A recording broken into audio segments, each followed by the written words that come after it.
तो भैया पिछले कुछ दिनों में ये मैसेज तो आप लोगों ने देख ही लिया होगा सोनम वांगचुक जी का।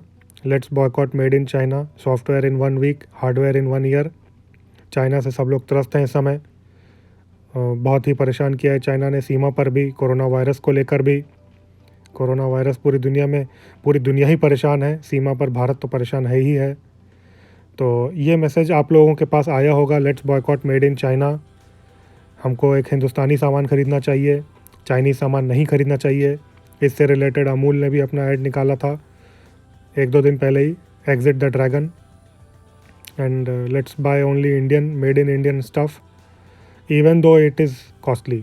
थोड़ा महंगा भी है तो क्या हुआ, हम इंडियन ही ख़रीदेंगे, हम चाइनीज़ नहीं ख़रीदेंगे, भले ही वो सस्ता हो। मान लेते हैं कि दोनों की क्वालिटी सेम हो। तो आइए देखते हैं कि इकोनॉमिक्स और मैथ्स इसके बारे में क्या कहती है, इकोनॉमिक्स क्या बताती है। तो आप में से काफ़ी लोग जानते होंगे, जो नहीं जानते वो भी आज जान लें कि ये इस समय हमारे सामने एक डिमांड कर्व है। डिमांड कर्व कंज्यूमर की इच्छा शक्ति का कर्व है कि वो कोई सामान कितना ख़रीदना चाहेगा।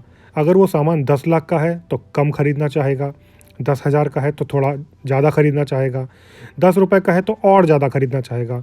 तो डिमांड कर्व डाउनवर्ड ट्रेंडिंग होता है। सामान जिस रेट पे मार्केट में बिकता है उससे ऊपर का जो एरिया है ग्रीन कलर का शेडेड, वो कंज्यूमर सरप्लस कहलाता है, कंज्यूमर की बचत, कंज्यूमर का गेन कहलाता है। सेम वे ऐसे ही अगर हम सप्लाई कर्व देखें तो वो सप्लाई कर्व है प्रोड्यूसर की चाहत का, वो कितना उस सामान को बनाना चाहेगा, बेचना चाहेगा।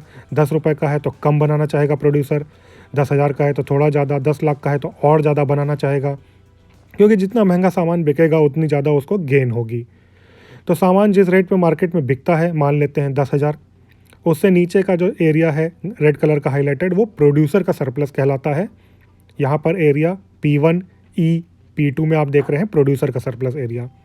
अब हम दोनों कर्व को एक साथ रख देते हैं, डिमांड एंड सप्लाई कर्व को। तो यहाँ पर हमको दिख रहा है कि इक्विलिब्रियम पॉइंट E से ऊपर का जो एरिया ग्रीन कलर का हाईलाइटेड है, एरिया P2 E P3, वो हमारे कंज्यूमर का सरप्लस है, कंज्यूमर का गेन है।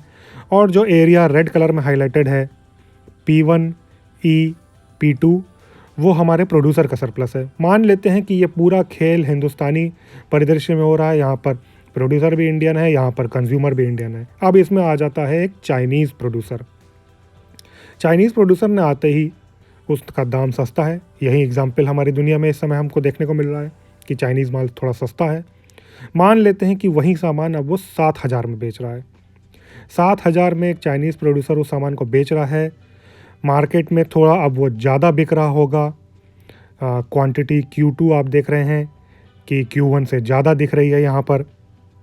तो चाइनीज़ प्रोड्यूसर ने आके हमारा डिमांड और सप्लाई के ग्राफ को थोड़ा हिला दिया है। इंडियन प्रोड्यूसर को यहाँ पर लॉस लगता हुआ दिख रहा है। तो आइए देखते हैं कि इंडियन प्रोड्यूसर को लॉस कितना का हुआ। तो इंडियन प्रोड्यूसर को जो लॉस हुआ है, उसका जो पुराना गेन था, पुराना जो सरप्लस था, उसमें लॉस हुआ है area P4 S1 E P2 का। जो पुराना उसका एरिया था, जो वो उसकी कमाई थी, उसका गेन था, उसका लॉस हो गया है। ये लॉस चाइनीज़ प्रोड्यूसर की वजह से हुआ है। तो लॉस तो हो गया है यहाँ पर इंडियन प्रोड्यूसर को, लेकिन चूंकि वो सामान अब D1 पॉइंट और Q2 पॉइंट पे बिक रहा है, तो देखते हैं कि इससे इंडियन जो कंज्यूमर है उसका गेन कितना हुआ है। अब उसका गेन भी तो चेंज होगा।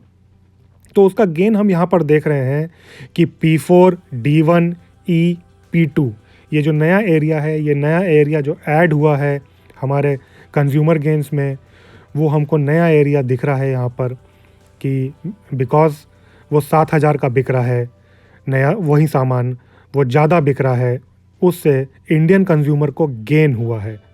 तो अब आप यहाँ पर देख रहे होंगे कि जो दोनों एरिया है, इंडियन कंज्यूमर का गेन का एरिया और इंडियन प्रोड्यूसर के लॉस का एरिया, उसमें कौन सा एरिया ज़्यादा है।